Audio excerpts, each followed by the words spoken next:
just to get us started, I'm not a historian or a social scientist. I guess I'm here to balance out our august panel of geopolitical and policy experts, which I am not one. I'm some poor soul that represents a company that develops projects and produces and sells a little gas. And other than that, I'll try to maybe serve as a bit of a balance to the rest of our group here. I did just want to make one point from what I've heard today about how the various issues are kind of developing and alternate views of the future. And I wanted to put in a plug that I think most of my international oil company compatriots have made in one way or another, that companies like ExxonMobil and sister IOC companies really don't need to just be lumped into the producer basket, as we're all heavily involved in producing and infrastructure, and as well as being LNG and gas buyers. Dawned on me, I was thinking through the day here, that by the end of the decade, ExxonMobil may very likely be the largest LNG buyer in the world. And that even stunned me when I started to think about it after I was listening to this. So the world is indeed changing, and even the models that we're looking at are going to have to take the changing dynamics of who's playing what role into account. So with that, I think I'll introduce Amy Jaffe, who by now needs no introduction, and give her a talk here on the market structure.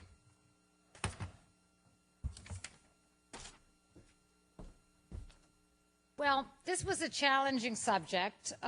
We decided as an approach that we would go back to all the literature about OPEC and the oil OPEC, and then we would think by analogy to gas. So that's sort of how we approach this.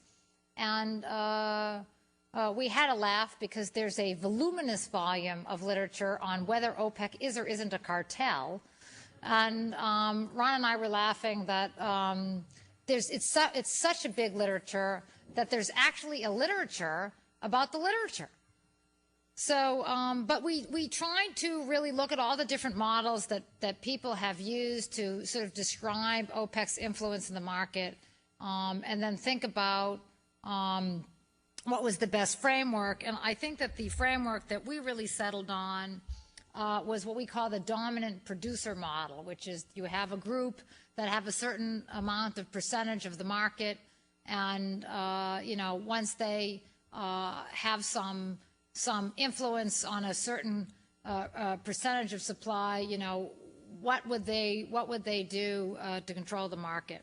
So the first issue that I think that we had to examine to really look at the gas world is what's the distribution of reserves and what's the distribution of exports, which of course, as was already been pointed out, I think by David, is a very different group, which doesn't, one might not expect that, but it's a very different group.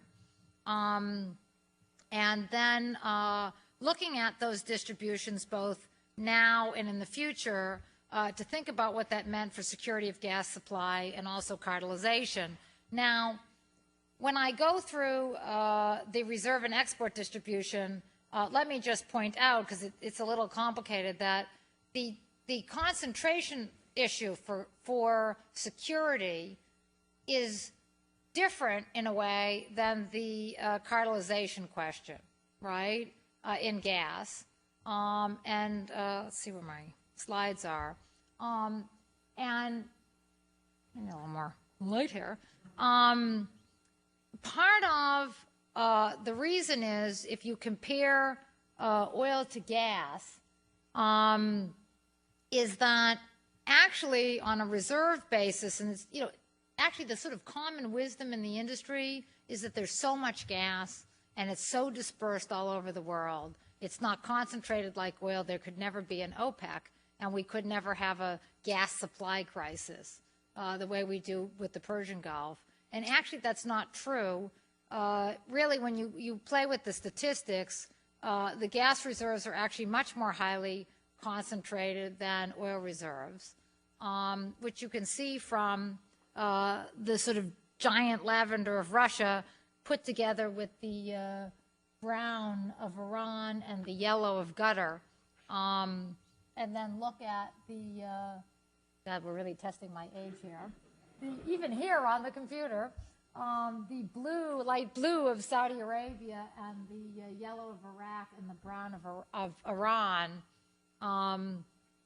Actually, it turns out the gas is more concentrated. Now, the interesting thing about exports today is that even though there is a lot of concentration also in the exports, a lot of the exports are in countries like Norway and in terms of production, the United States and Australia, and so for those countries, they have conflicting interests. In other words, the price that they get for their gas is not 100% their focus, and they have other issues related to the international geopolitical scene, and so therefore they're not likely to be involved in a cartel.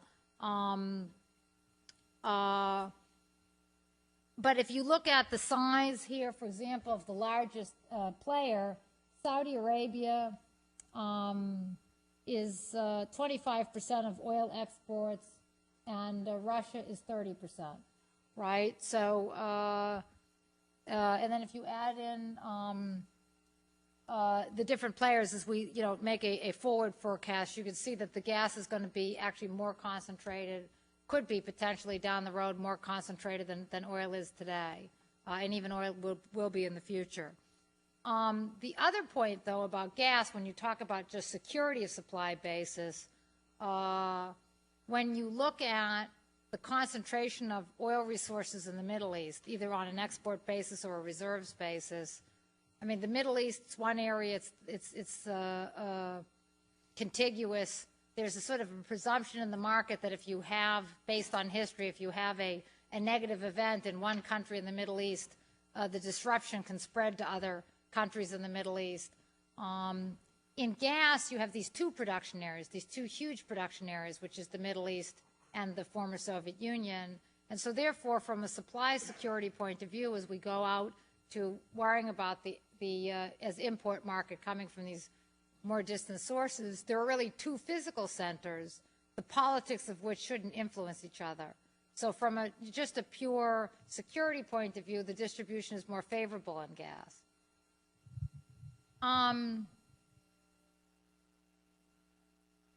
Let's see, I had better slides. I should have used them, sorry.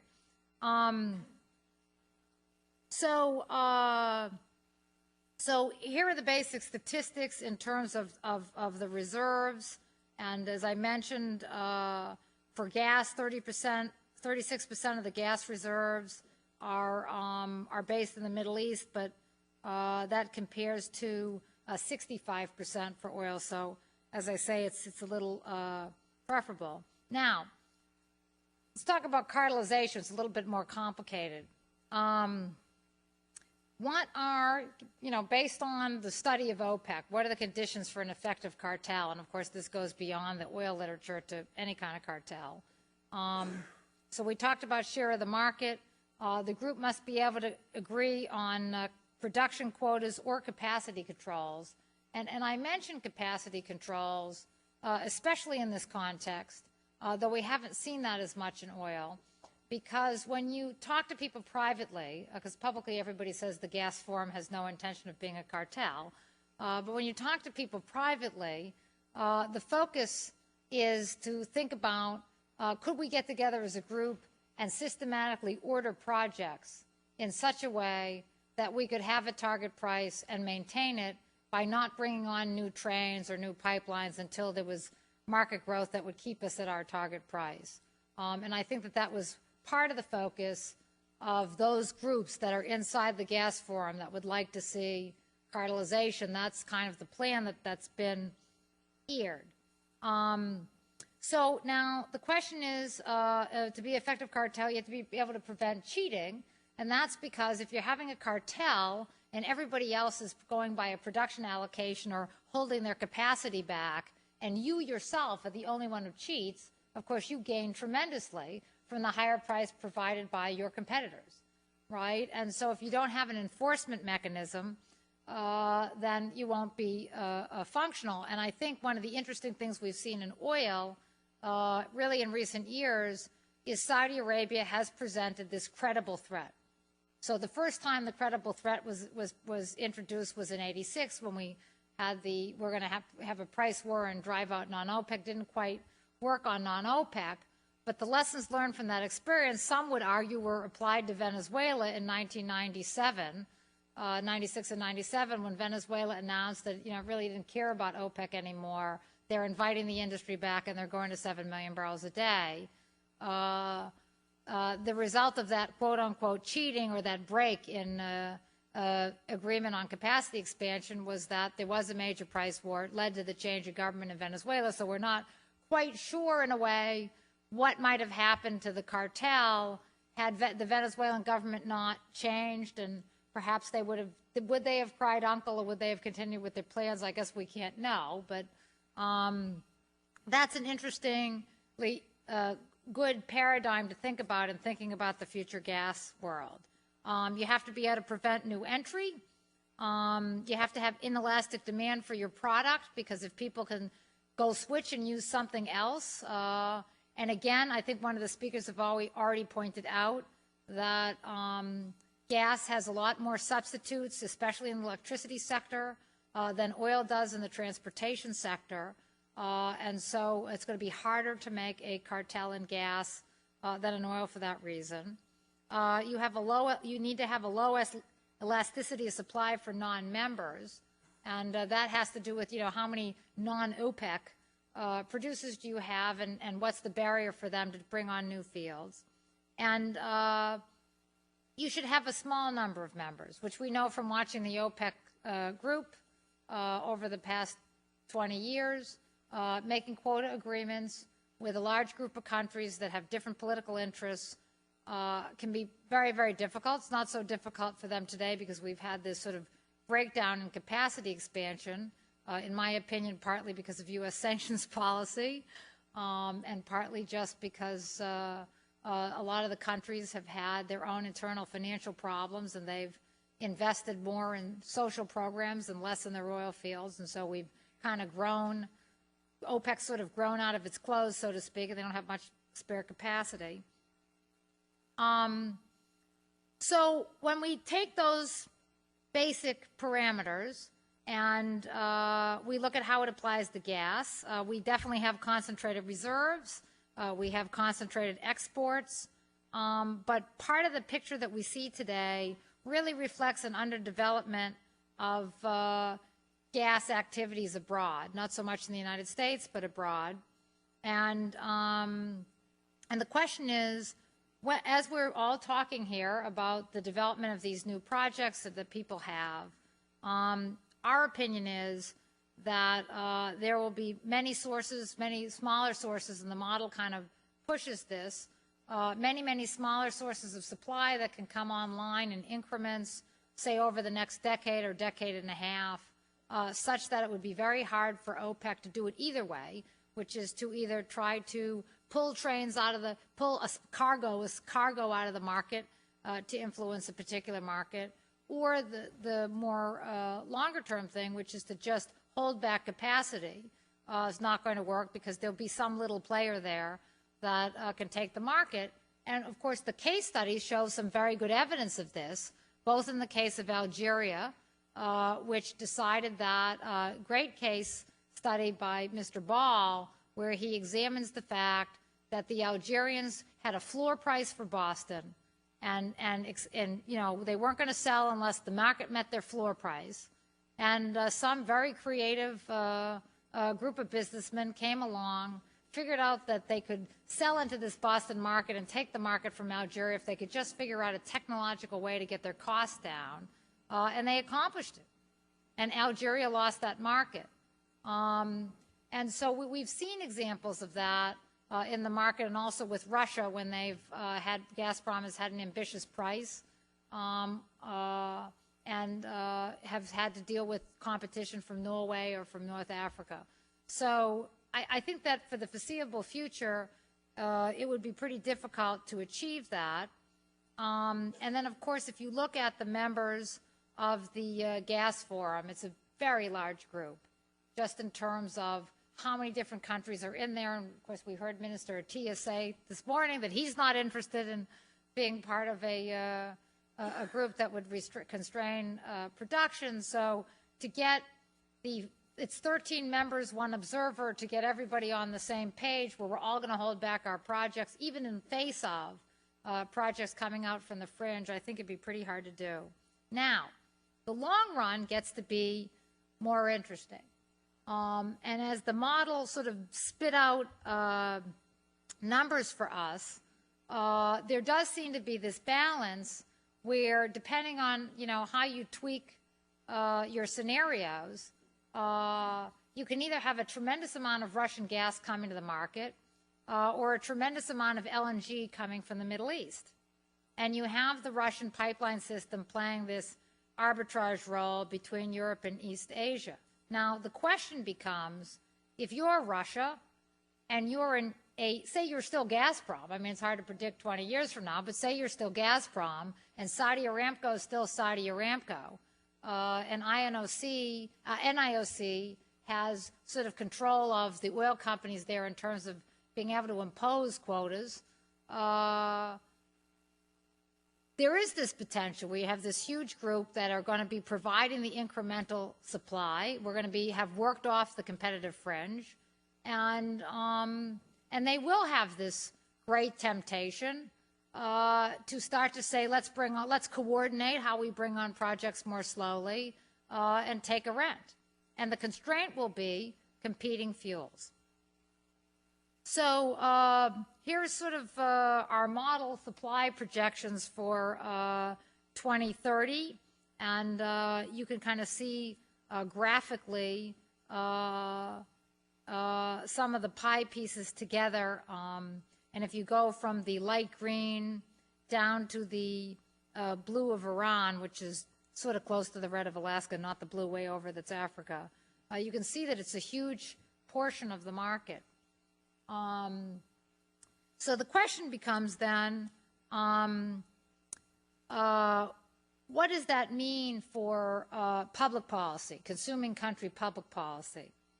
And we really think that that should really focus on 2 different areas. Number one, under the scenarios, even with the reserves that pull that we're talking about, you can imagine under a scenario where Russia has 25 private oil companies and an open access pipeline network, having them have that larger share of the market is not the same thing and not as effective as if they have one state monopoly. And so liberalization from the point of view of consuming countries is a very important goal. And, same thing with the companies that are now investing in Iran. They're going to want to see privatization in Iran so that they don't wind up having spent all that money and get some kind of a quota system on how much gas they can push out at the back end of their projects, which is, of course, going to be the very profitable part. By the same token, what I like to say to people is that we didn't have 30 years to prepare for 1973. It just happened, and everybody jumped around like chickens with their head cut off and said, oh, my God, what are we going to do?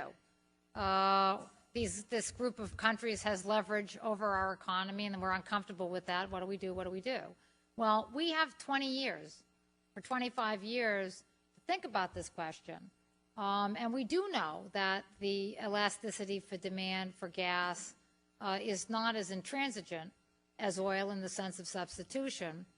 And so I do think that a big focus of policy should be, to the extent that these forecasts, people have confidence in them, is that we have a 20-year lead time to think about sort of post-natural gas, right? We have that luxury to think about the future in terms of research and development of different technologies, or at least efficiency technologies in terms of using fossils or beyond that, of using renewable or other kinds of energy.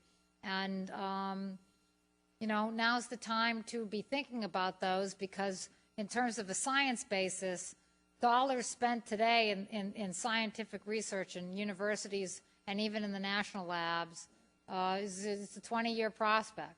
It's not something that happens in 5 years. So now would be the time to think about it.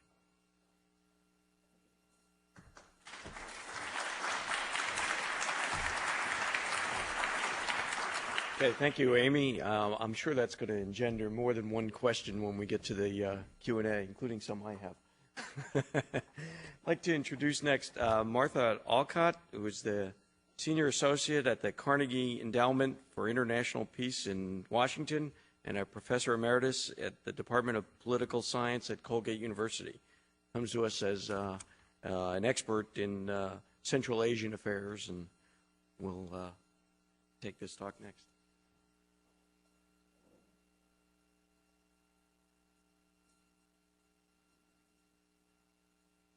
Thank you.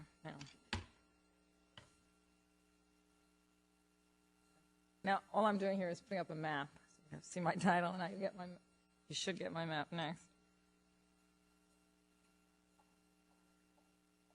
Nope. Okay. There. Sorry. Let's proceed. I took it seriously. Thank you. First, I want to thank the sponsors for inviting me here today and for supporting the work that has gone into the case study, which is available for you to pick up on Turkmenistan. I'd like to divide my presentation into 3 parts: some introductory remarks, then a discussion on alternative pipelines, pipeline alternatives out of Turkmenistan, and then some concluding remarks. And again, all the figures are in the report, and I encourage you to take them. So you're now going to get just 2 sets of figures in my comments. With 2.9 TCMs of proven gas reserves and a current annual export of 40 BCMs, Turkmenistan could be a producer of some importance if there was increased investment in their gas industry and if new pipeline routes were developed. But unlike most of the countries that are featured in the case studies that you're hearing over these 2 days, Turkmenistan is unlikely to create a market for its gas or to achieve first mover advantage because of fate, bad luck, and bad governance. Let me talk about each of those 3 factors separately. Fate. Turkmenistan is not only a landlocked country, but 4 of its 6 immediate neighbors are all gas producers. And I'm including in that Iran and Azerbaijan, that it shares borders across the Caspian Sea. Okay, the bad luck. Proposed pipelines, pipelines that were proposed since Turkmenistan became independent in 1991, crossed 2 neighboring states, 2 separate neighboring states, that were deemed unfundable by the international financial community. The Trans-Afghan pipeline, which I'll come back and talk about both of them, was unfundable because of the instability in Afghanistan, and the Trans-Iranian because of the restrictions of the U.S. government's ILSA Act and U.S. foreign policy more generally. Now, bad government. Turkmenistan is headed by an incompetent but increasingly all-powerful president who views himself as all but divine. He even contemplated declaring himself immortal until the Saudis objected to this. And he has failed to provide attractive terms for foreign investment, a theme I'll come back to. Gas and oil is owned by the state, who also controls the rights to set tariffs for transit. There's no real legal protection for foreign investors, and I'll come back to that again. And as a result, major foreign gas companies, and I include Russia's Gazprom in this, come to Turkmenistan only if the position in Turkmenistan helps them attain some other goal that they have. And I'll talk some about this as we go on. Now I'd like to just briefly review the case study and what it describes about Turkmenistan's efforts to find alternatives to shipping gas via Russia. And then to summarize briefly some of its relationship with Russia and what I see as the sources of it. Briefly, let me talk about the different alternative pipelines. Turkmenistan was seriously interested in the prospect of shipping its gas across Iran to Turkey and then on to Europe. In fact, a relatively small pipeline was built that goes from Corpiège to Kortköy in Iran, which is featured on the map. This pipeline has, this is the other set of figures that I promised you, was built with a 4.5 BCM capacity, which was expandable up to 10 BCMs with improved compression. And last year, projected for 2004, is about 6.5 BCM of gas to move along this route. The project was intended to be part of a much larger project linking Turkmenistan to Turkey via Iran, a project which brought Western majors into Turkmenistan with the hope that that the Turkmen assets could be developed in conjunction with some key Iranian assets, and that this could be integrated into one large project. Exxon had an early interest, and Shell stayed the longest, but both are now out of Turkmenistan. I would argue, because they both targeted the same gas deposits in Turkmenistan, that the trans-Iranian pipeline and the trans-Afghan pipeline, which I'm going to talk about next, were either-ors for Turkmenistan, but they didn't have the gas to support both.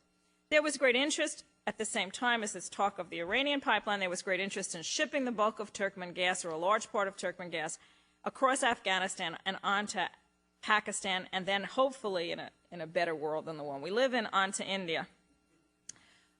Argentina's Bridas was the first to begin to develop this idea, and they actually thought that they had the rights to the project. The rights to the project eventually were given to Unocal, and again, I talked some at length about the controversies over this in the paper. But when Unocal came to the table, Bridas found that its other deposits in Turkmenistan were greatly, that they couldn't develop their oil projects as well. And they were basically kicked out of Turkmenistan, making the Bridas tale a great illumination of the lack of legal protection of investors in Turkmenistan.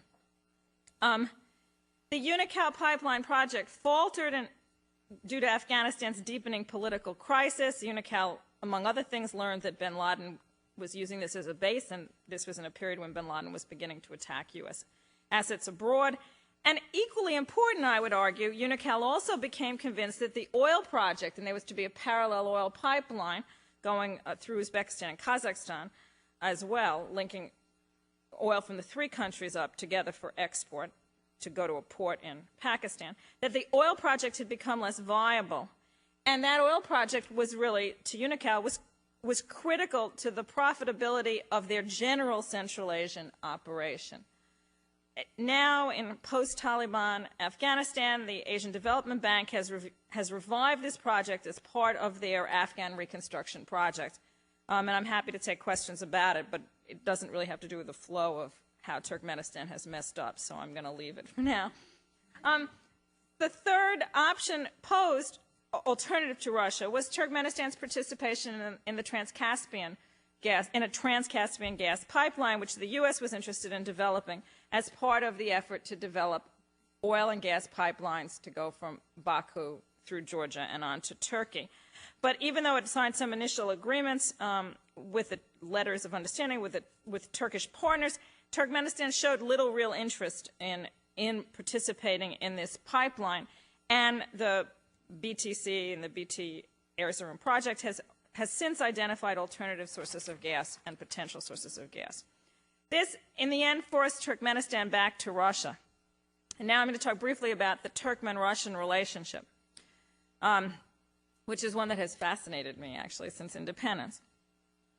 Russia saw economic and geopolitical advantage in controlling Turkmen gas.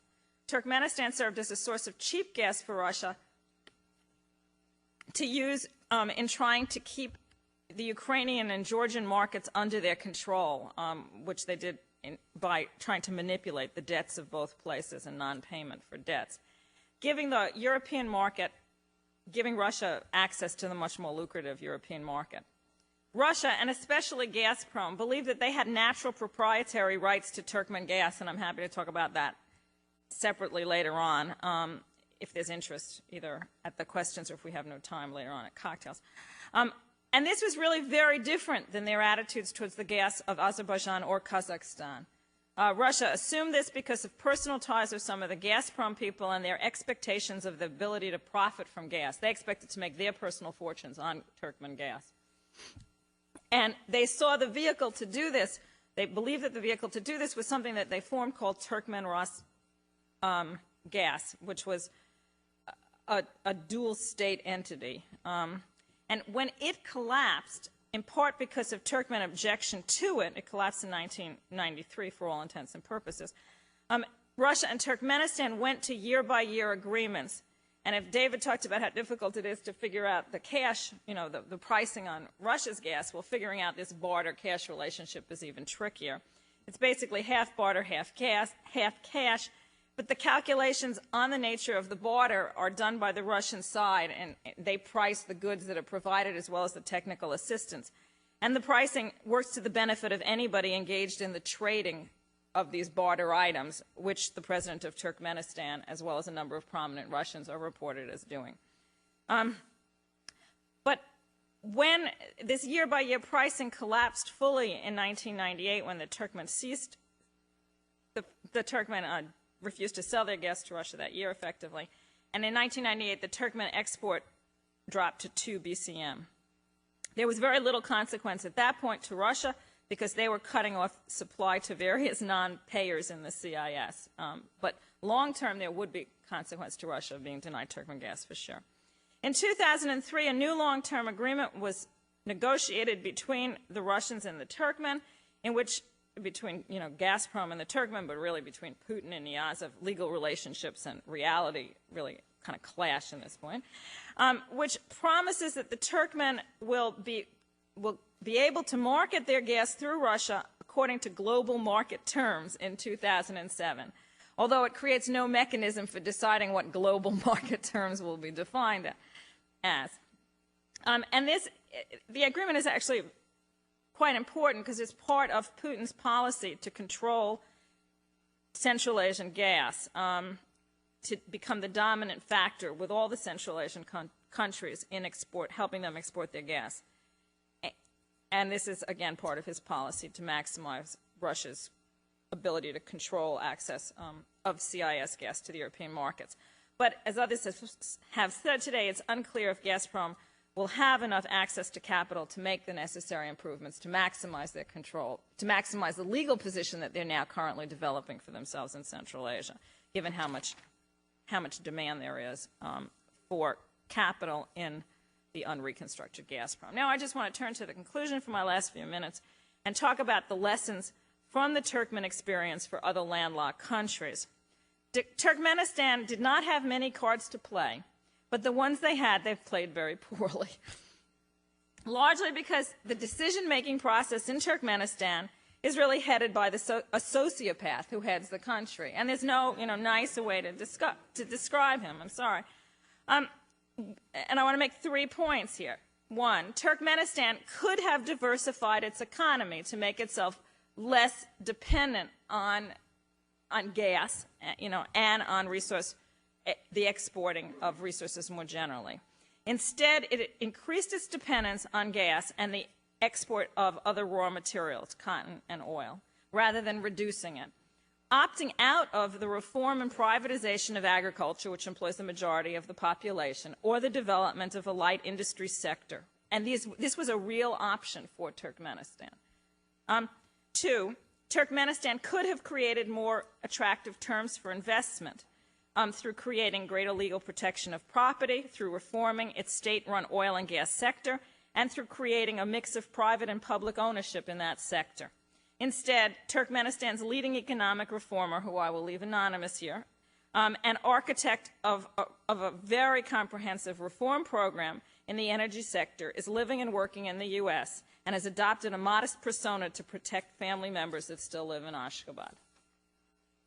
3, Turkmenistan could have pursued a nuanced foreign policy, trying to balance Russia's influence by developing close ties with the U.S. and Europe, and working in close cooperation with other Central Asian oil-producing states to minimize the impact of the bad luck of where they were found. Instead, President Niyazov promotes an incomprehensible policy of positive neutrality, which is invoked as the reason why Turkmenistan won't join any organizations that he doesn't want to be a part of, like the Central Asian Economic Community or any other cooperations with other Central Asian states, but does not preclude him from joining organizations like, the Economic Cooperation Organization headquartered in Iran when he wants to be a member. So it's like entirely his own doctrine. In addition, Niyazov didn't take advantage, as I said, of the Trans-Caspian pipeline offered by the U.S., and he has generally allowed the relationship with the U.S. and most European countries to languish. Instead, he has virtually dismantled the country's diplomatic corps, especially since the country's leading diplomat and former foreign minister was pushed into opposition, then tried in a Stalin-style show trial, and now is languishing in jail if he is in fact still alive because the Red Cross is not permitted to visit him. In conclusion, Turkmenistan is a how not to do it for landlocked countries, with little likelihood that anything will change while Turkmenbashi the Great, as he prefers to be known, remains in power. Turkmen gas may reach market, but it will only do so if it suits the interests of the shipper, as is the case with Russia, or with the Asian Development Bank and the international community with the Trans-Afghan Pipeline, because they're looking for projects that might work to help reconstruct Afghanistan. But the markets that Turkmenistan seeks to supply could be saturated well before new routes for Turkmen gas become commercially viable. Thank you.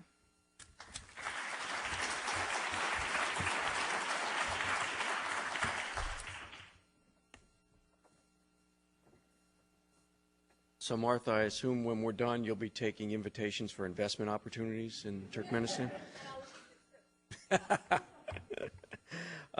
Next, I'll ask our expert panelists, Mark Maddox and Sarah Banasek, to join us up here.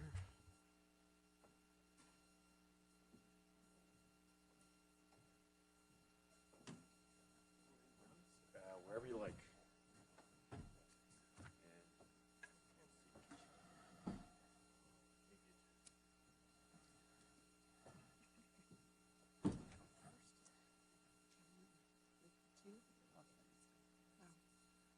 Mark is letting the ladies go first, and I have to say that I have a couple slides, so maybe they'll hear the program switch and they'll get them pulled up. Yeah, there we go. Well, it doesn't take a rocket scientist to figure out that when you're on the program at 4:45 and there's a cocktail reception at 5, you better plan to make it brief. So even though I didn't know it was 8 minutes, I did try to work in that direction. And I basically have 5 slides and 3 points I want to make, so you can count along with me and it will go quickly. And a few extra points if I take prerogative as expert panelists to try and comment a little bit on some of the dialogue today. I want to thank very much Baker Institute and Stanford for the opportunity to be here, and many great speakers. A great study it seems that you've been producing. I haven't been involved in it, and in fact this topic, supply security, is not one I have been focusing on a lot lately, so either I bring not much perspective or some kind of outside perspective, you can decide. So slide 1 is not really a point to make, just information that we already know and it's already come out today, the distribution of oil reserves and gas reserves. Actually, I had previously heard several people describe the gas reserves as more distributed than oil reserves. I don't know if people were referring to discovered reserves. And the point that's made in this chart has also pretty much come out already today. Gas is traded much less heavily than oil, and it's not likely to very quickly achieve the same level of trade. So you don't have the same liquid market, and that impacts sort of the dynamics within the trading system. And so that's what this chart is just showing. Let's see, I guess my pointer 2 is not working very well. This is the amount of oil trade, the amount of oil that crosses an international border versus global consumption. And then the same thing for gas overall in 95 and 2002. And then for within the gas trade, LNG accounts for about 4.4% of total global consumption in 95, and then increasing to about 6% in 2002. So both of these are growing. A gas trade is definitely growing more rapidly than oil trade. It's not going to catch up in the very near future. The interesting thing to comment on some of the points that came out today, including the model results with the suppliers, the point that I was planning to make is that regardless of where the distribution of reserves is, the amounts and locations of already discovered stranded gas suggests that there is no opportunity for cartel in the near future. That's the point I was going to make. In fact, it's the point that came out in the model results. Because there's so much stranded gas lined up trying to make it into the market as LNG from a number of different suppliers. And so in the base case model result of supply that was presented, you saw that the Middle East and Qatar did not become a dominant supplier until after 2020, going towards 2030. In fact, some people think by that time we could be into transitioning into hydrogen, some kind of overlap with other or newer fuels. And I also have to say that for long-term models that go, try to attempt very long-term model forecasts, it's the outline period which is sort of the least reliable in the model results. So interesting results that actually confirmed a point I was going to make. Slide number 2, first, this is still not really a point. This was my attempt to, well, if you're concerned about supply security, what is the sort of the traditional soundbite approach to looking at your vulnerability and the sort of thing that reporters pick up on. Don't look too closely at the numbers that are up there. If I had been smarter, I would have put them in Sarah-Banaszak units or something so you couldn't even try and assess what they were. The point was the way that we look at, the way that we traditionally just begin in step 1 to look at what is our vulnerability if we're going to be concerned about supply security, and it's how much we rely on imports versus how much we consume, and it's often expressed as a percentage. I actually had one more column where I had divided the total imports by the number of major suppliers, so you get sort of a balance, an indicator of how diverse your imports already are. I didn't include that. And the point is just, in going to 2015, you can see where import reliance will be increasing. So slide number 2, now we're on slide number 3. First real point I wanted to make, and that's, okay, so we're talking about supply security. Well, what are the risks to supply? Like I said, I hadn't been thinking about this a lot in recent times, so I just thought I'd characterize it. There's the one that Amy focused on, which is, I should say, market control risk, i.e. a cartel that could affect an importer's supply. There's a producing country risk. The sources of your supply are unstable, and that affects your supply. I put in a corporate risk. There's a risk that the companies that have invested and produced your facilities go south, or there's some problem in the companies that are providing, operating in that marketplace. A shipping risk, which hasn't been talked about in the context of security, not easily put into your model, is discussed in a whole other literature altogether, the safety of the seas and shipping, since we're talking about some of this gas moving by ship and LNG. And then I added the infrastructure risk for the receiving side. That's the one that's been discussed several times. How can we guarantee the safety of these import facilities that we want to build? So these are the risks. Focusing on this one, and there's probably not a complete list whatsoever. I just thought I'd enumerate some of them. Focusing on this producing country risk, this chart shows probably the 9 or 10 largest gas reserves by country, and then the dots indicate a country risk that's assessed by PFC based on numerous different factors. It's a petroleum risk service that we provide. And so on this scale, which is on the right-hand axis, 1 through, I've started with 1, 0 through 5, the higher the score, the less risk. So you can see that there's often a mismatch between where the reserves are and where the risk is. And, all large oil and gas companies are used to dealing with the country risk and making an assessment as to where the opportunity is and balancing the risk that exists amongst these, amongst these investment choices. And it becomes, when we become very reliant on imports, then governments get very involved in being concerned about this country risk. This is slide number 4. I'm not counting title page. Point number 2. There's only one more to go after this. Dynamic assessment of what is risk. I took very much a U.S. Perspective in thinking about this if we're worried about supply security for the United States.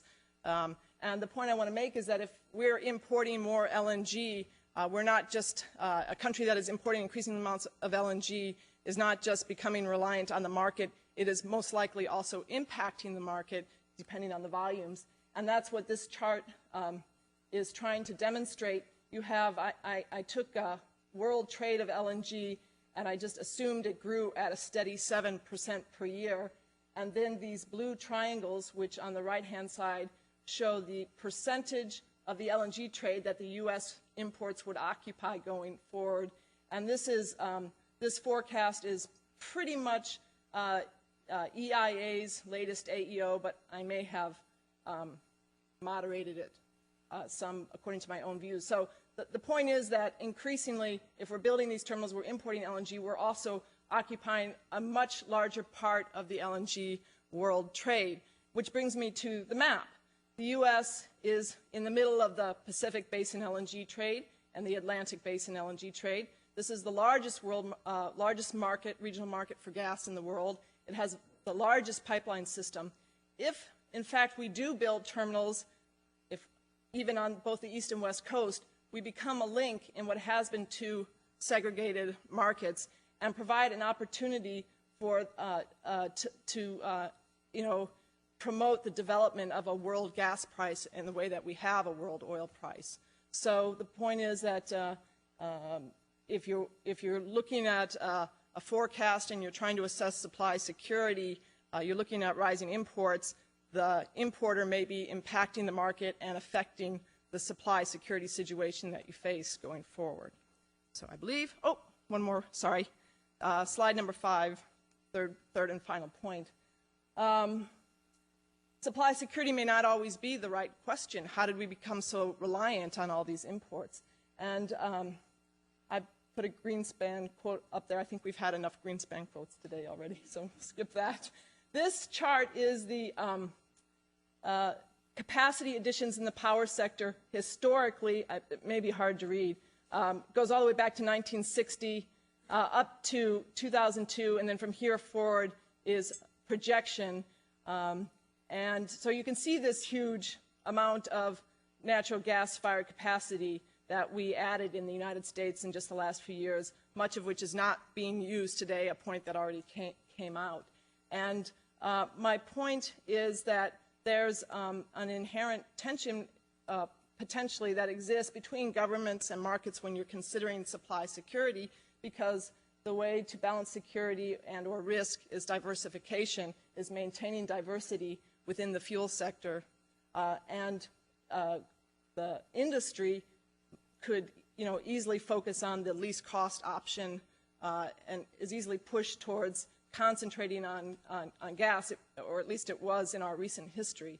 So the concept of using diversification to avoid supply security issues, while many industries use diversification in their portfolios to balance risk in terms of adding capacity in the power sector and building up a reliance on gas. It's not the case that it was natural to keep a diversified portfolio in the power sector. So there's a tension between what would be a government way to manage that supply security and the natural tendency of the industry to behave. So that's it, and I go back to Mark, and thank you for your time.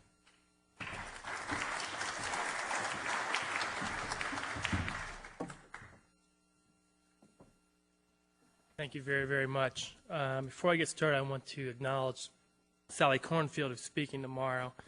She's been an integral part of our, oh, she's not speaking. Okay. Different conference, I'm sorry. Who's been an integral part of our LNG team in Washington. But regardless, she'll be here after I leave tonight, and she'll be responsible for either making appropriate policy adjustments in her speech tomorrow after I speak, or trying to minimize the damage. So, I just came in from Columbus. I spent the last couple of days in Ohio, and I can tell you the folks in the coal belt have a great solution to this natural gas problem, and they've made it very clear they have coal to burn up there. So, thank you.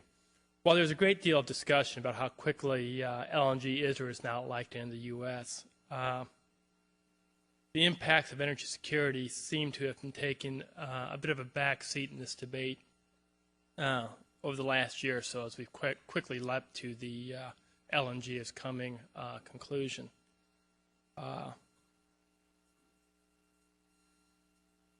Of that debate that is occurring, probably the two biggest areas that seem to be discussed is both security and supply and the physical security of LNG.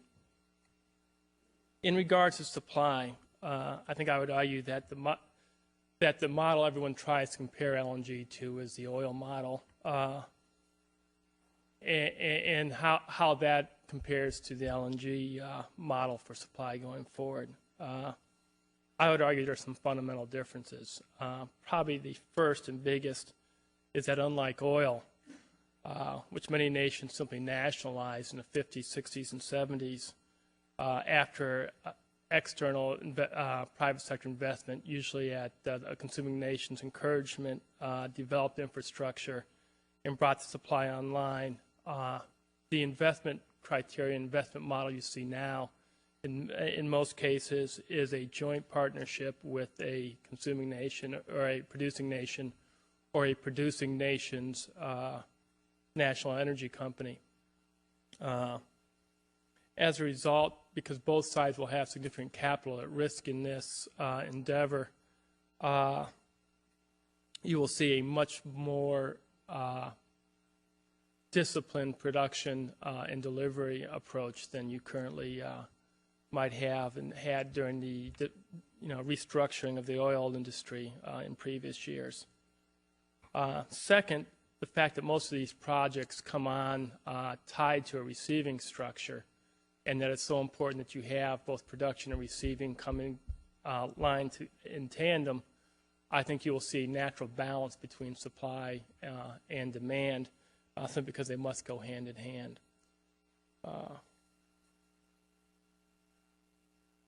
Something else I would like to comment on is the role of the U.S. market going forward.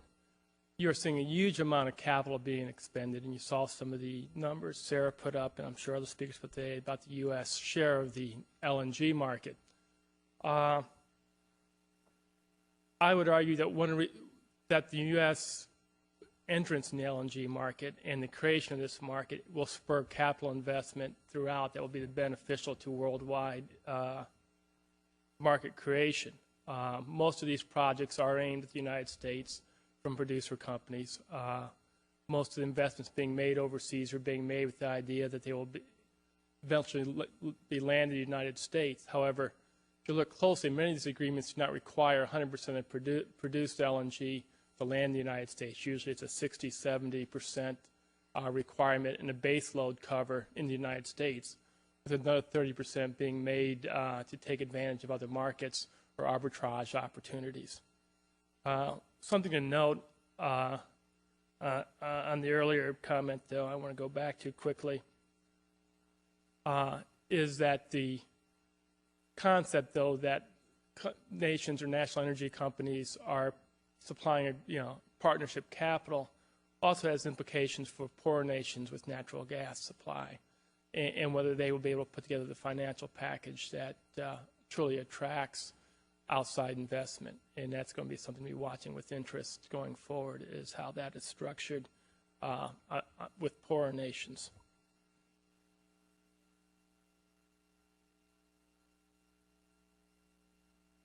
one of the things I think that people underestimate going forward, as I mentioned earlier, is the expectation of a spot market. I think history does show that spot markets do occur. We are seeing contracts shorter than they were just a few years ago. I've seen 15-year contracts announced. And I think that at some point, once this market becomes a little more stable, you'll see more desire by all parties to start engaging more in spot trading and spot markets. We actually have seen the creation of some in Asia the last few years as some of those projects mature and the process gets settled. Secondary issue, though, that was going to be dealt with is the fungibility of LNG. We've seen a lot of discussions here in the United States about gas quality coming onshore, how we go about creating a market globally that allows gas to go to Europe, United States, or Asia from the same location and be compatible with domestic markets will be something to watch going forward to see how different nations in different parts of the world adapt. I'm of the view, and I think most people are, that this is something that should be sorted out among the private sector. But that may change going forward depending on how large the issue is and what the needs are. Finally, physical safety gets a lot of attention. On that aspect, let me remind everyone that LNG has a very, very solid safety record. That I think most industries would be very excited to have LNG's record. Second, there's been a lot of discussions of late about the potential of malicious acts. Most people, when they talk about these malicious acts, talk about 9/11 and how the world has changed since 9/11. It is true, the world has changed since 9/11. However, to quote my old high school football coach, the world has changed on both sides of the ball. Very little attention has been given to the fact that there's been extensive changes in the security approach to LNG coming into this country.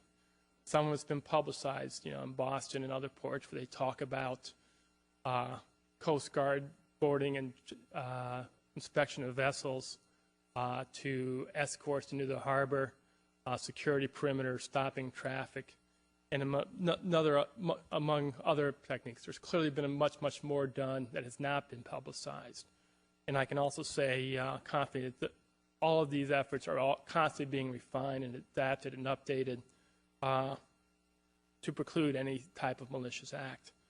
And so I think one of the things that's our challenge going forward on this whole discussion is to try to marry the consequences to risk, which are very, very different. This nation and all industrial nations transport a large number of chemicals with varying degrees of danger across its highways, railroads, and ports every single day very safely because extensive prevention techniques and safety techniques are employed. We can move LNG safely. We have moved LNG safely. We are moving LNG safely, and we will continue to move LNG safely. Doing so is a priority, both by the governments involved as well as the industry itself. So I will lay down that market. I know there are a number of studies ongoing, including one by the Department of Energy, which I'm very involved in, as well as some other folks, as our entire department, and we are coordinating with other agencies. Having said that, concerns remain not so much to the newness of LNG, but because it is not really that new, but because it is a sudden burst into the public consciousness. We need to understand that what people hear today is their only frame of reference. Reason is why accidents like Skikda get such a huge amount of coverage and get pointed to as an example of why this is dangerous. The Skikda accident has been pretty well investigated. I think the Algerian government's done a very good job explaining what happened there. But the simple truth is this was an old facility that was due for an upgrade. The accident was confined to the site itself, which most people don't appreciate or realize. However, it does underscore the fact that as we go through and look at the physical safety and security of these sites and of the LNG marketing approach, we need to understand that the entire supply chain is under scrutiny, and that people do not separate an accident at the producing end from an accident at the receiving end, and that we absolutely must understand best practices have to be maintained and reinforced throughout the process and continually reviewed and upgraded. On that note, I will conclude, and I guess open it up for questions.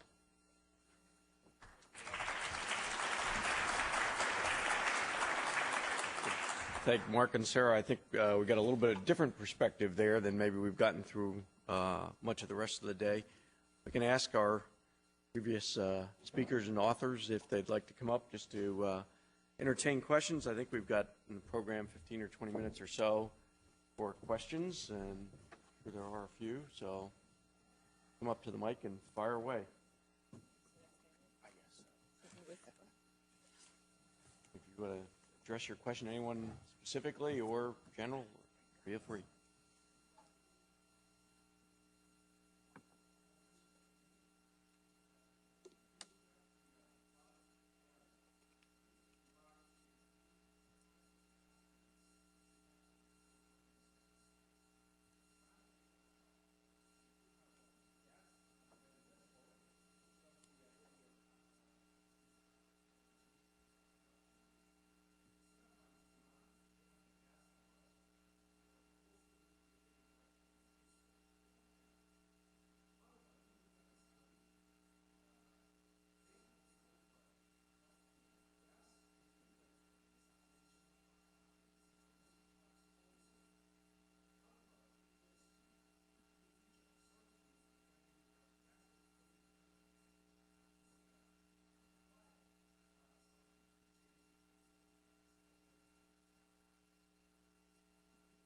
Actually, I think I'm going to have to throw that one over to Peter Hartley because it's his model. Or Ken, one of you guys want to take that one?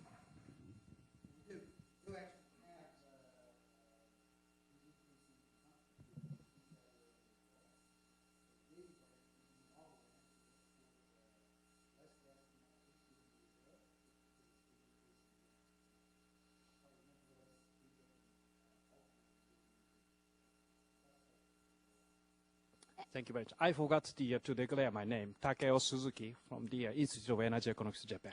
Thank you. I would add to what Peter said, the way the model operates, and that I think gets into the point that I was trying to make towards the end of the discussion of cartelization, is that the model starts pulling gas from Saudi Arabia. And I agree with Sarah, the farther out you go in a model, the more you're worried about your results.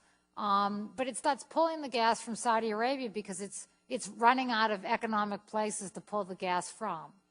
And so the interesting thing about Russia and its position in the market, sort of down the road where they have a lot of different ways they can go with their gas, and actually our model does eventually pull LNG from the Barents Sea, and so you can have the Russian gas even come to the United States, is that if the Russians do, and we'll have a run tomorrow, which will be presented in the morning, if the Russians do say, well, geez, we've got this huge amount of the market, let's try to seek a higher rent, then it does become very economic for somebody to come into Saudi Arabia and build LNG, and that's really what drives the model prediction that Saudi will eventually become a gas exporter. David Nissen from Columbia. I have a couple of comments on, I think, on Amy's presentation. The first is that when you set out to display the market position that represents the potential for cartel participation, I think you guys have the tools to sharpen that position. The key to cartel potential is two things: rents and industrial organization. Rents are more than reserves or production. They're costs. They entail costs and netbacks or market values. And you guys have a modeling system that represents all of that, so that when you start to stack the countries up, if you start to show the rents that are associated, whatever the constraints that mean long-term costs aren't meeting long-term values, then you start to get right at the heart of the potential for cartel value. With respect to industrial organization, I think that the point of cartel behavior is not only the potential when you have the room between the rents and between the cost and the price, but it's the institutional incentives. And I've been in the gas business on and off for 20 years, and whenever I start a consulting thing, I always say gas is different from oil, and LNG is even more different. The people that control gas supplies are projects and multinationals. The people that control OPEC cartel behavior are national oil companies with incredibly cheap oil and with a sovereign interest in their behavior. That speaks also to the underlying characteristics of the security issues, and the gas and oil business will be utterly different because of capacity costs. Let me just give you one example. The Saudis about 2 years ago brought in a field called the Sheba field, which is down on the Omani border. It's a 600,000 barrel a day field, cost $2.4 billion. That's $4,000 per daily barrel. The Saudis are now about to go to full capacity production. At $4,000 daily barrel, that field will pay for itself in the next 100 days. Nothing like that exists in the gas business. So, Amy, your comment that both security issues and cartel issues are associated with market power over capacity formation, which capacity will always be fully utilized, is a very powerful observation, and it goes to the heart of the difference between considerations of security in the gas business and security in the oil business.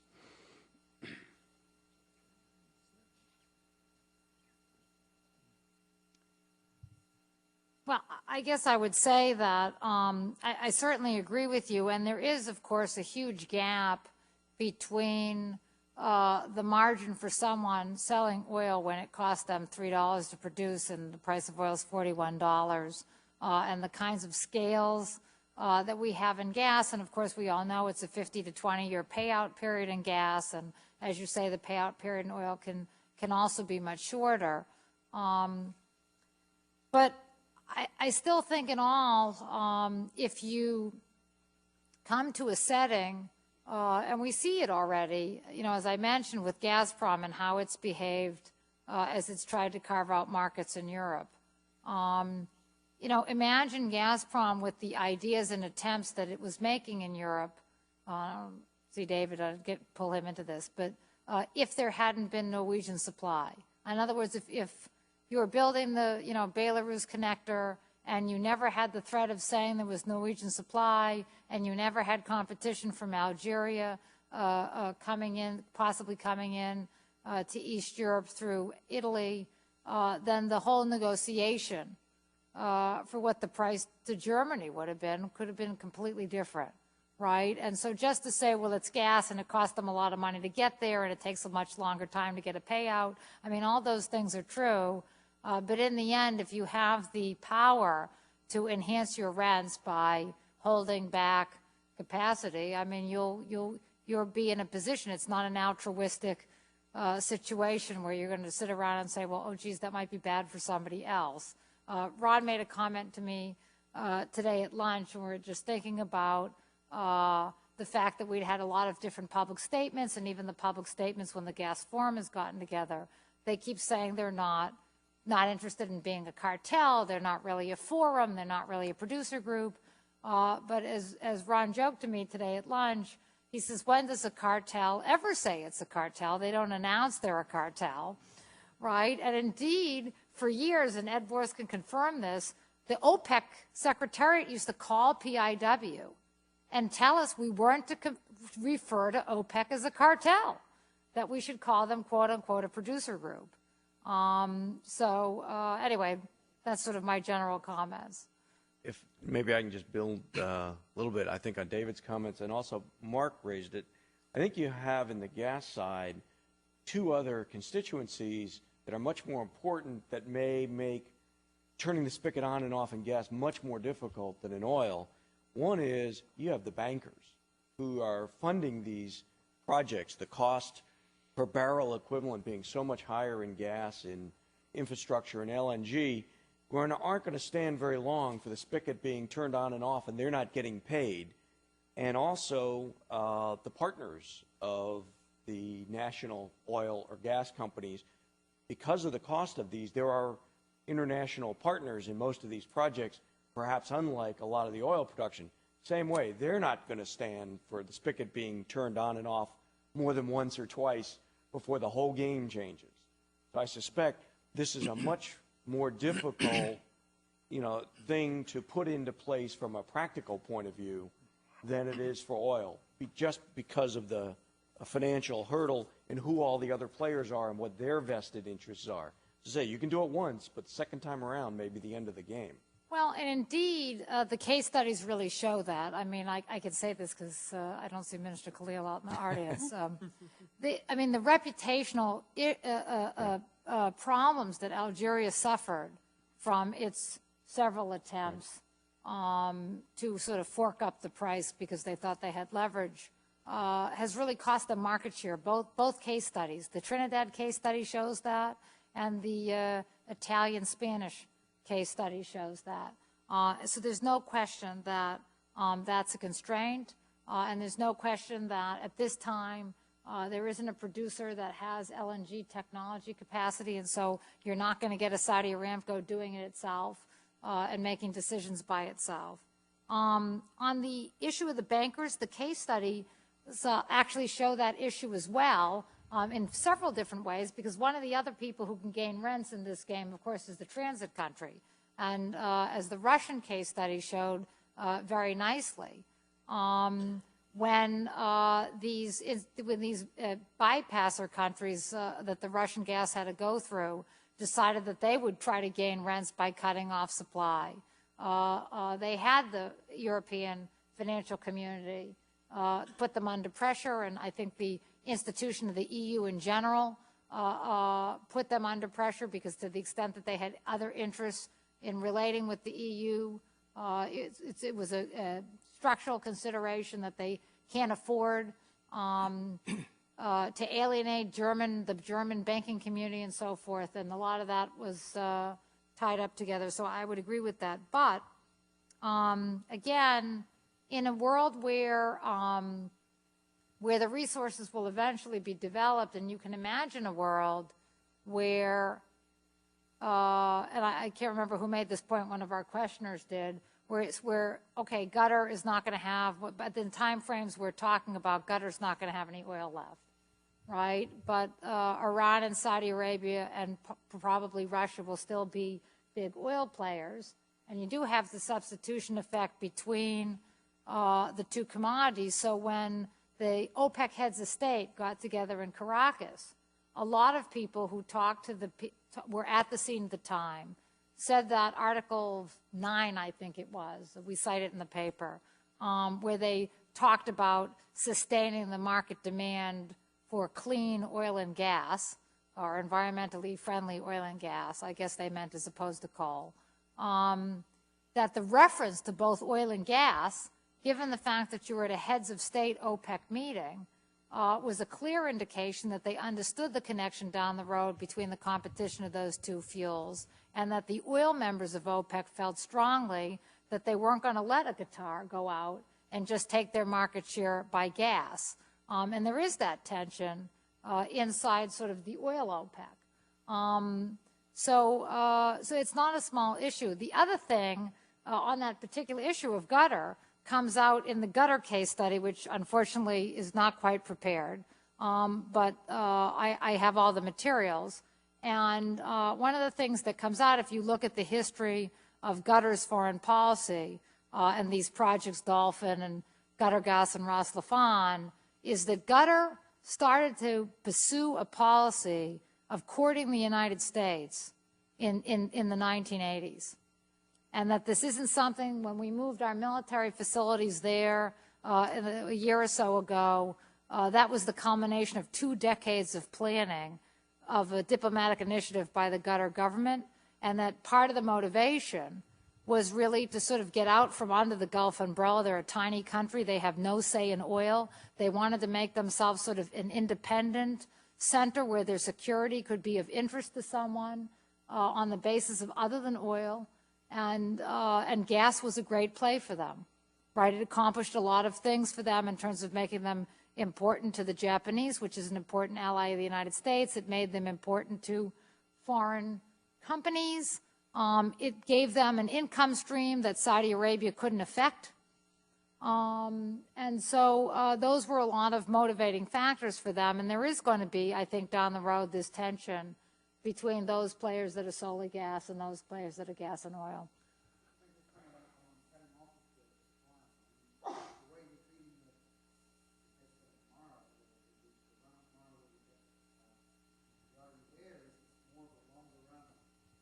It's more of a longer run issue of if you have a Russian government that can delay bringing on capacity, they can somehow manage so you have less capacity brought on so that the rate of return or the rents are higher to the gas deposits in Russia because of this delay in bringing on the capacity, so prices are higher than they would otherwise be. It's another way of exploiting monopoly power doesn't involve turning off the spigot, right? I think we have two more questions. Let's see if they can remember what their questions are.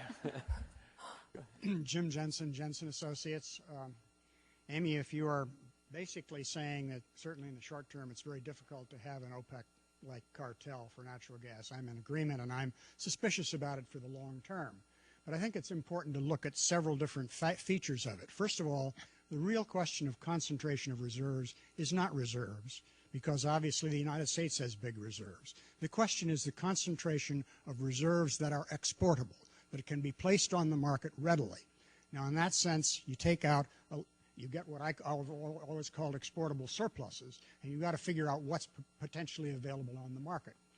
Now, if you take a look at the Middle East, Saudi Arabia is a totally different ballgame from Iraq, from Iran, and from Qatar, because Saudi Arabian reserves are associated dissolved for the most part, and they are produced along with oil, as are Kuwait's reserves. Interestingly enough, at one point when OPEC production rates went way down, both Saudi Arabia and Kuwait had to switch their gas-fired power generation to oil firing because they were short of gas. And at that point, Qatar was talking about building a pipeline to export gas to both Saudi Arabia and Kuwait. If Saudi Arabia becomes a big exporter, it will depend in part upon what happens with a gas initiative in Saudi Arabia to find how much non-associated gas may really be there. But at the moment, Saudi Arabia is not a player in the context that Qatar and Iran are in the Middle East. Now, if you look at Russia, your listing of big countries, obviously Russia, Qatar, Iran, Saudi Arabia, really Russia is predominantly pipeline-oriented, so when you look at the Middle East, you're really looking at Iran and you're looking at Qatar. Now, there's a fascinating thing about that most people overlook. When you look at the idea of a cartel, you tend to think of it in classic Texas Railroad Commission terms. You prorate production. You essentially support prices. And, in fact, that's the focus, I think, of this group. One of the interesting things to look at is why the Texas Railroad Commission was put in the first place. And there's another potential reason for that, and that's what's called correlative rights.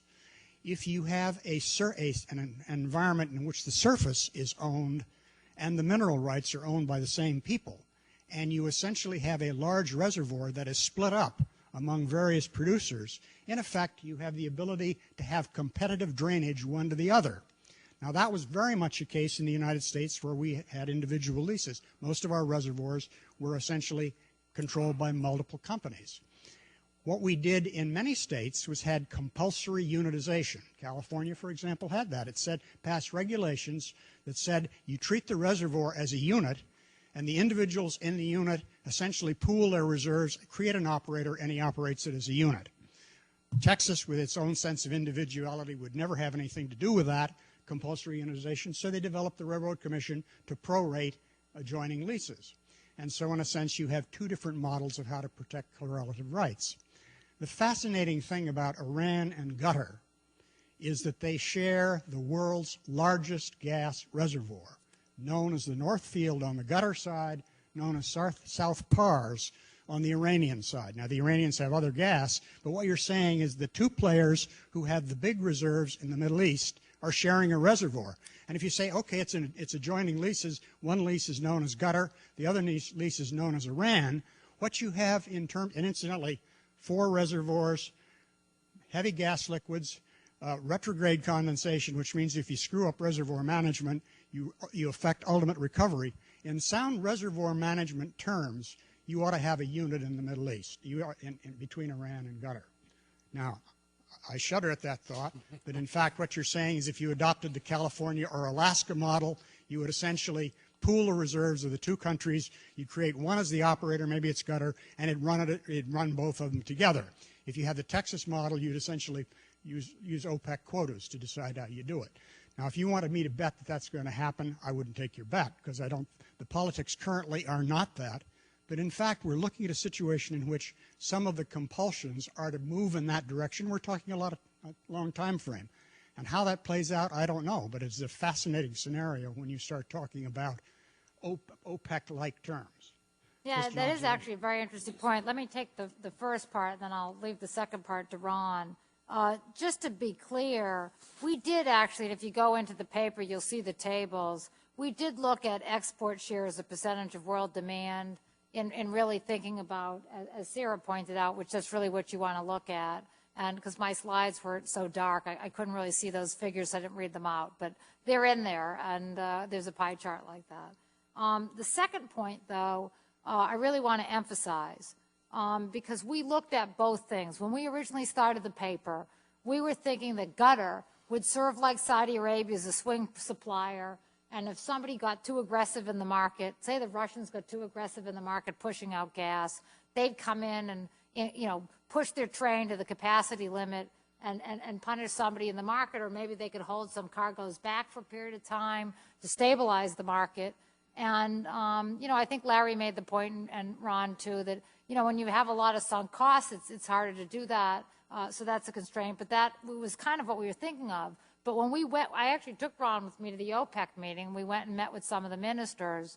They were really pretty clear that, that really controlling capacity expansion was really the pivotal thing that they were looking at, especially in gas, where sunk costs are such a big issue. But I think if you look at OPEC today on the oil side, and the paper discusses this, I think that the countries have really, by accident, partly because of U.S. policy, have figured out that the core to holding together is to control capacity expansion.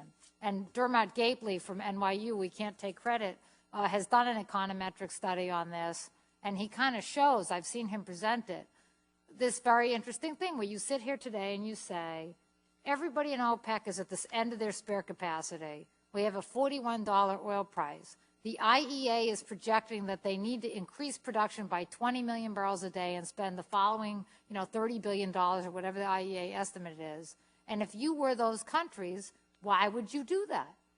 What's your incentive to do that, right? And so that, to me, really, as we were deciding that when you go back and look at the literature, and the whole literature is about production quotas and production, that people really missed the point. And I've talked to people in OPEC, and they have not missed that point.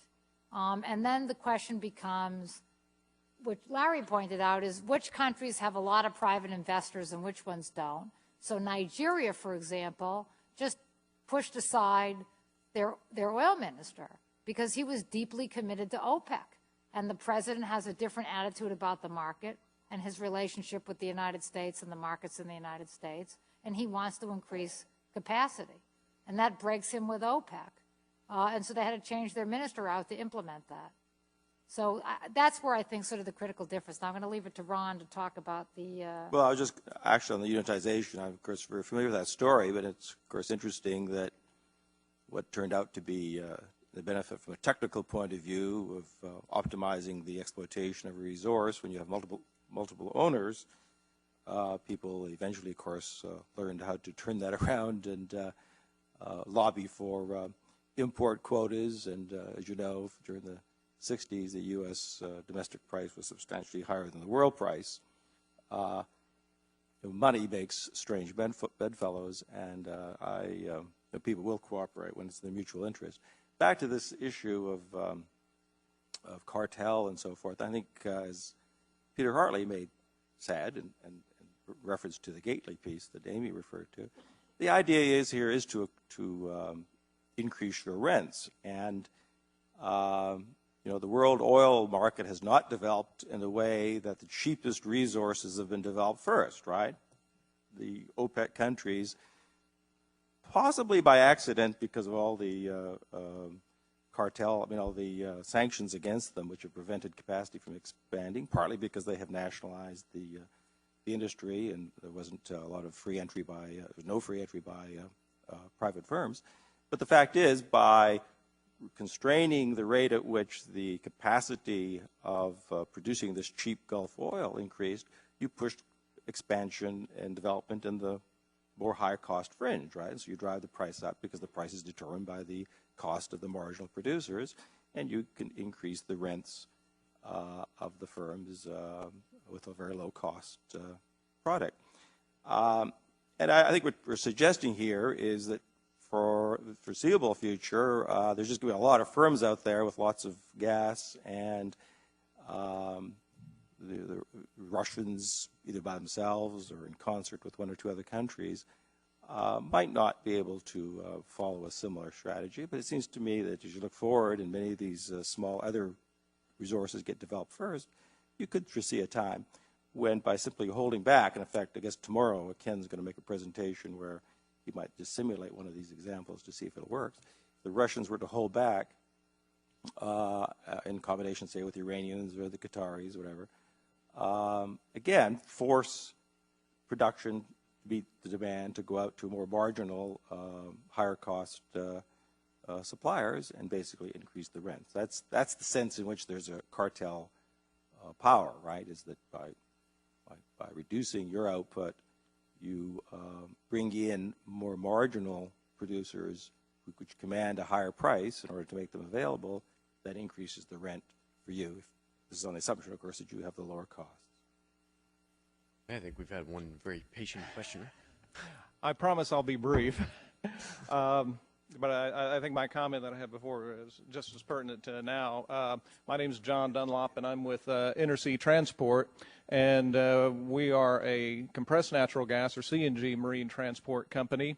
And just in light of some of the discussion today, in behalf of my industry, in the discussion of high voltage DC and coal gasification, wanted to get a little equal billing for what is we feel is an important new gas transport system that may have to play in a lot of the issues we've been talking about today. And I really want to just focus on two brief points about that for those not familiar with it. One, CNG Marine Transport has a very simple gas delivery system. It's an offshore system delivering gas 5, 10, 20 miles offshore over the horizon, avoiding all the NIMBY issues and safety and security issues, and also at a cost of maybe 5 or 10% of a regas terminal, LNG regas terminal. So it has that cost effectiveness and very little anticipated problems with the permit application issues for those gas terminals we've been talking about today. In fact, one has been approved already with the Energy Bridge system,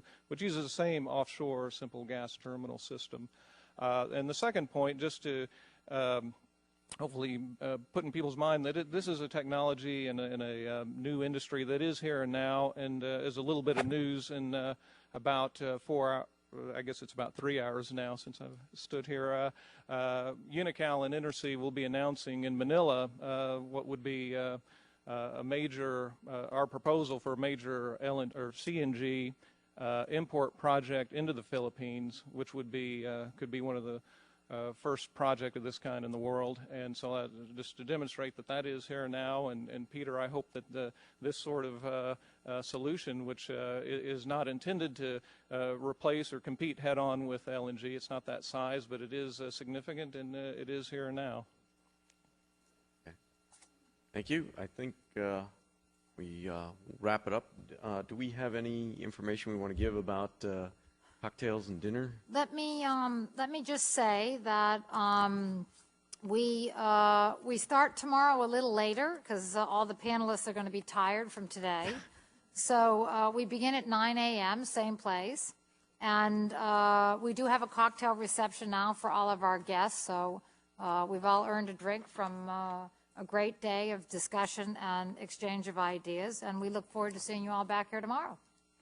Thank everybody very much for it, and I'm sure all the questions that we still have, we can ask one another in the lobby. Thank you very much. I got 650 out of Oh, Bush. So